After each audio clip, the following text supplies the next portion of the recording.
नमस्कार. शासन जी आर या यूट्यूब चॅनलवर आपलं सर्वांचं खूप खूप स्वागत आहे. अखेर राज्य सरकारी कर्मचाऱ्यांसाठी मोठी खुशखबर.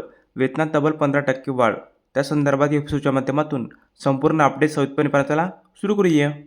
वित्त विभागामार्फत दिनांक 8/12/25 रोजी निर्गमित करण्यात आलेल्या शासन परिपत्रकानुसार नमूद करण्यात आले आहे की आदिवासी विकास आश्रमशाळा शिक्षक व शिक्षकेतर कर्मचारी यांना नक्षलग्रस्त आणि अतिसंवेदनशील क्षेत्रात काम करणाऱ्यांना मूळ वेतनाच्या 15% किमान ₹200 व कमाल ₹1500 मर्यादित प्रोत्साहन भत्ता कोषागार उपकोषागार कार्यालयाकडून अनुज्ञेय करण्याचे निर्देश संबंधित कोषागार कार्यालयांना देण्यात आले आहे.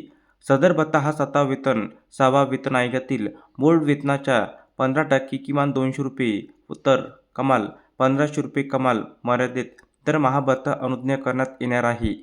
सदर भत्ता हा नक्षलग्रस्त आणि अतिसंवेदनशील क्षेत्रामध्ये मुख्यालयी असणाऱ्या अधिकारी आणि कर्मचाऱ्यांनाच अनुज्ञेय करण्यात येणार आहे.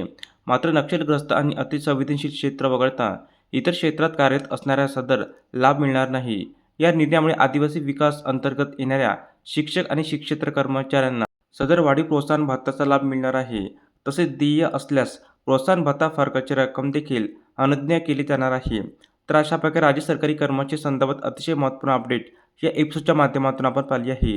तर हा व्हिडिओ आपल्याला आवडला असेल तर चॅनलला नक्की सबस्क्राईब करा, लाईक करा, कमेंट करा आणि निश्चित नवीन अपडेट मिळण्यासाठी शासन या यूट्यूब चॅनलला सबस्क्राईब करायला अजिबात विसरू नका.